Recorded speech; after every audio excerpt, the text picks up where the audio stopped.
What's going on, everybody? C4 here today, back at you with an Eagles connected franchise mode. Seems like it's been forever since we did one of these. It kind of has been. It's been, I don't know, 2 weeks, at least a solid 2 weeks. And we're jumping right back into it. I know some of you guys weren't as, big on the mock drafts as others. Most people did like it, but I understand there's certain people that don't really give a shit about mock drafts, and they're like, man, where the hell's the Eagles connected franchise, the Huskies connected franchise? So today, which is Saturday, hopefully I'm going to have to edit my ass off so I can get it up. Today you'll have the Eagles, tomorrow will be the Huskies, and both I will go into explanations about what I'm going to do because I really want to finish both of these series before next year's Madden comes out. I mean, there's still quite a ways away, but I mean, there's plenty still to play here because at least for the Eagles one, where I have a clearer vision, I want to play till Carson Wentz retires. I want to see what the career path of Carson Wentz will look like with my connected franchise. Obviously, we did this before all of the big trades, so we don't have Alshon Jeffrey, which sucks. We don't have Timmy Jernigan, which sucks. But not a bad roster. Still a very fun roster to use. And maybe if Alshon goes to free agency, even though by now we're in 2018, he might be a little bit lower rating, we might have to go and splurge on him. But yeah, so let's jump right into this. The big decision still has been: are we going to re-sign any of these guys? I do think we maybe see what Brandon Graham. If we offer Brandon Graham this base contract, we get $30 million left in cap, even though we officially don't use salary cap in this franchise mode. Let's offer that and see if he'll come back. Hey, he comes back. That was pretty nice. Really, these are the big two. Selleck's going to be gone. Aguilar's gone. Cravens, we may look at re-signing him potentially. I know we might be able to switch him back to safety. Let's see if we actually offer Sua Cravens something like this, a $2 million cap hit. There we go. We got Cravens back. So, again, favorable signings here. But, yeah, the big one's DGB, but I think we may have better luck hitting him, at least at the end of the year, maybe once offseason starts. But, yeah, we got two of our big signings down. I think we're going to have to let Selleck go, which is unfortunate. But, yeah, let's rock and roll. So, a quick refresher, we're 6-3. We've lost, I think 3 is usually about the minimum, or the maximum we've lost. So, we have struggled this year. Offensive line and run game has been very poor. But, hey, we're going to Jacksonville now. And let's see what we could do against the Jags. I'm a little rusty. I haven't played this, like I said. I haven't touched this in a couple weeks. So hopefully we're not too out of place. The 87 overall Jags. They get a nice overall there. All right. But I'm excited to get back. That's like how things work here on Madden. Like, for example, like the rebuilds right now, I get kind of bored of doing the rebuilds every Friday. Spending the majority of my week when I have free time just working on a rebuild. I still got a couple more of those I need to do. The Chip Kelly rebuilds don't really fall into that because usually I'm just, drinking beers and relaxing. But I still have to do the revivals of the Colts, 49ers, and Browns, which I think I'm going to try my best for this coming Friday. Have the Colts revival happen there. But then once those 3 are done, I'm pretty much in the home stretch to Madden 18. I can kind of do whatever content I want. Draft's going to be done, all that good stuff. Draft day is going to be fairly busy, as I said in one of my live streams. My goal all along was to do... to live stream the draft. Like, well, obviously not literally live stream the draft, but live stream during the draft and talk with you guys about every single pick. But it's not going to work out this year. I was a little bit worried that it wasn't going to work out, but it's just from a logistical standpoint, it isn't going to be in the cards for this year. Hopefully I can do it next season when I have a better setup. What I am going to do is for the old YouTube views, I'm going to probably make a video after every pick has happened. And we can talk about that and discuss that, and that could be our way of talking about the pick in the video descriptions. That I think will be alright as, oh my god, Cody Parkey, not only the best field goal kicker. There we go. Take a late hit there, 25. That's exactly what we need. Jesus Christ, he's an animal. But yeah, now we're back here on the connected franchise mode, and this is kind of what I'm thinking. Oh, that's something back. There you go, Jay Ambrose, brother of Dean Ambrose. Gonna do better than that. So this video, and obviously I'm gonna do the Husky one because there are some people, oddly enough, that only watch the Toronto Husky videos and not the Eagles connected franchise, which I think is a goddamn shame. But what I'm going to be doing in the future, like I said, like with this video and tomorrow's Husky video, are just going to be one-off live hour, 45-minute comps. We're going to be I'm going to be condensing it because right now there's just no physical, feasible way that I'm going to be able to finish these seasons before next year's game comes out. So what I'm going to do is we have to tweak it, but in my mind, this is a rough idea. Feel free to offer a suggestion. I'm going to have in every single video, it'll be 4 games. 4 games condensed. So hypothetically speaking, if we miss out in the playoffs, it's going to be 4 videos a season. We get 2 videos a week. I mean, like, we can start, doing big damage and moving chunks of these seasons in that regard. And then if it's, say, July, we could maybe just start doing one whole season in one video if we want to really close things out here. But I think 4 episodes or 4 condensed games into a season is going to be... Oh my god, this fucking... Come on, Run D. It's going to be easy for me to do. Obviously, I'm not going to be doing it in this live com format, I don't think. I think I'm going to have to, like, obviously condense all the videos and edit them down so they're around 20-25 minutes. But I think, yeah, that'll be the best way of us, achieving our goal of completing both of these series before next year's game comes out. Oh my god, Rodney. That wasn't even a hit stick. That was going for, like, a wrap-up tackle. TJ Yeldon is playing like Leonard Fournette right now. It's embarrassing.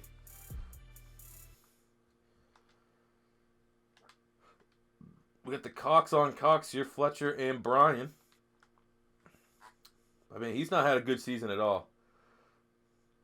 I don't know necessarily if they did tweaks to the sliders or like how my sliders are, and they did update to the game, but Fletcher Cox is not anywhere on the path of his 28.5 sacks that he had last season.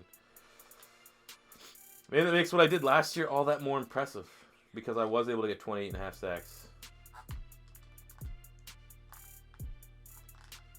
Oh! Interception, Malcolm Jenkins. Let's get it. Come on, Blake Bortles. You can't test that. Double coverage. You had Malcolm Jenkins and Jalen Mills. I think that I assume that was probably Allen Robinson. Ooh. Big ol' interception. So we have... What I did here, I didn't show it in the video. I've actually switched the playbooks up. I found that probably the best playbook right now in our offense, we need to get things going with Christian McCaffrey. And my favorite running playbook, oddly enough, even though we opened up with a terrible loss of 2, was I really like the Saints. The Saints playbook is probably my favorite offensive playbook in this year's Madden. It's very conducive to what we have at the wide receiver spot, which is pretty much a spread offense right now, with really 4 wide receivers that can make big impacts for us, and we want to utilize the tight ends. But then again, my offensive line has been an area of concern, and we need to step it up here. Like I said, I think we're on a little bit of a losing skid. Hopefully we can turn that shit around. We got Small lining up at wide receiver. Phenomenal. Again, like offensive line. What are you doing? We have a good offensive line. I'd say our offensive line is like a B+ minimum. They have been absolutely terrible. Can't pass pro this game for the last entire season. Even going back a little bit into 2017 season. Or the 2018 season. They have not been run blocking very well. But I mean, the Jags clearly on a bad roster. We're only an 88 overall. They're an 87, so they're in the ballpark. They're a very strong Madden roster, not so much in real life. But, oh, it sucks that we're unable to capitalize on the interception. Terrible run blocking. Terrible pass blocking. Again, man, where is the fucking push? Every time we're getting stopped up at the line of scrimmage by opposing teams' offensive lines. And no slight to the Jags. I don't think the offensive line is that great. Outside of Brandon Linder, they probably don't have anyone with a really decent overall. And we're getting handled right now.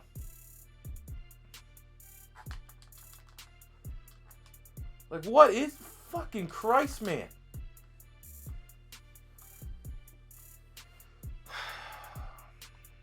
Let's just start bringing the blitz, I guess. We got to bring some bodies. We need to get into that second level. I'm sick and tired of just getting no penetration up the middle. Well, there you go. Fletcher Cox just got clothesline from hell in the interior there. Yeah, he's only a 99 overall. If they had 100 overall, he probably would have that.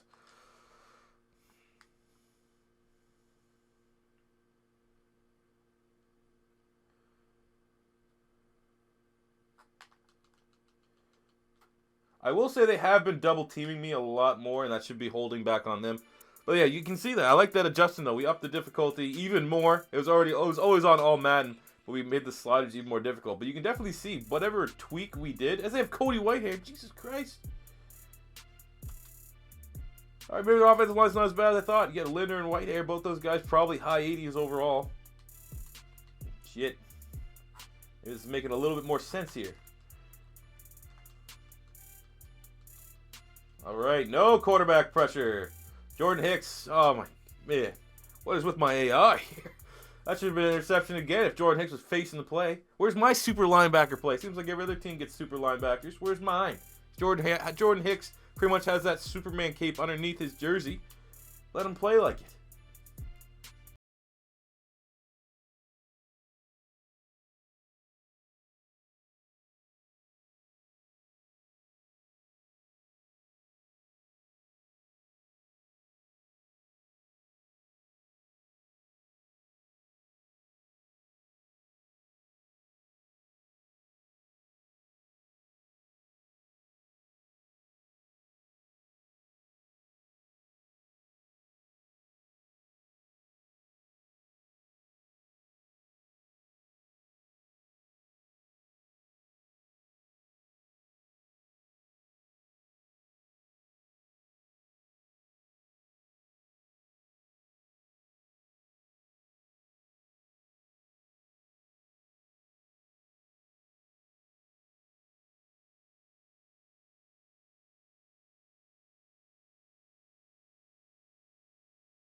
where's my super linebacker at?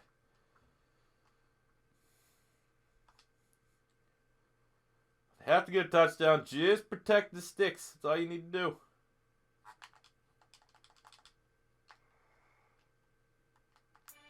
Oh, there we go, Vinny. Big time sack, Vinny Curry. That is going to sting for them. Second and 14. Look, they were dominating now. Now we're turning up the heat in the fourth quarter. Jim Schwartz has these guys well conditioned. Oh, bam! Rest in peace. Second sack of the game for Fletcher Cox. You'd be criticizing him. He wasn't too happy that I was saying Fletcher Cox is not going to get back to double-digit sacks. 2 sacks already. We're not done. Oh, Brandon Graham almost with the pick.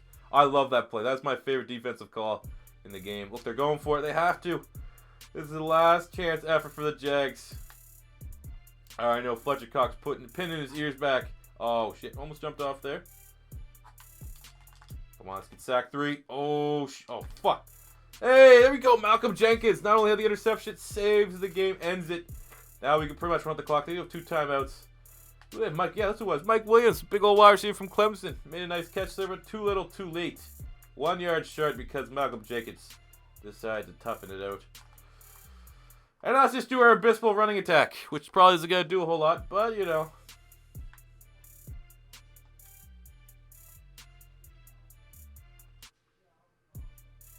All right, why not throw the ball? Because we're fucking crazy. And Jordan Matthews don't give a shit. He's Honey Badger. Honey Badger don't give a fuck. All right, now let's not be crazy. Let's just run this one out here. They have no timeouts. Let's go home with the victory. A big, close, clutch matchup against the Jags where we shook off a lot of the cobwebs here. Can't run the ball to save our fucking life. 14 rushing attempts, 11 yards. Goddamn embarrassing running attack. At least you know they can run the ball. Because if you watch the Toronto Huskies Tech franchise, well, that's pretty much the only way we win is running with Leonard Fournette. It's just, I have a bad offensive line. There's no other way around it. Like every play, he just stumbles. He runs into the guard every play. Just doesn't feel like trying to do something different. He's content with the same result every play. Insanity's repeating the same thing over and over, expecting a different result. And Christian McCaffrey is an insane man. But there we go. We're able to get the big-time victory. Because we won, I may not tweak the offensive line stuff. Let's take a final look at the stats here. Carson Wentz, let's go to the Eagles. Carson Wentz had 279 yards, 2 touchdowns, 2 picks, 2 costly interceptions, but 2 big-time touchdowns. Running game, absolutely embarrassing. In terms of receiving, Callaway, 67 yards, 5 receptions. We got 3 receptions, 87 yards and a touchdown for DGB. 2 catches for almost 100 yards and a touchdown from Jordan Matthews.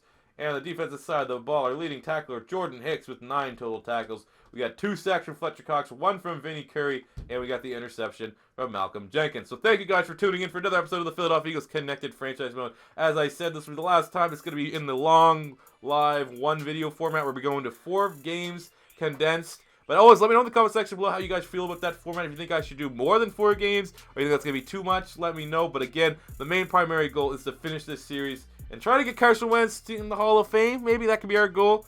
But yeah, thank you guys for watching. The first time stopping by, don't be afraid to hit the subscribe button, smash the like button if you enjoyed. And until next time, guys, it's C4 saying peace.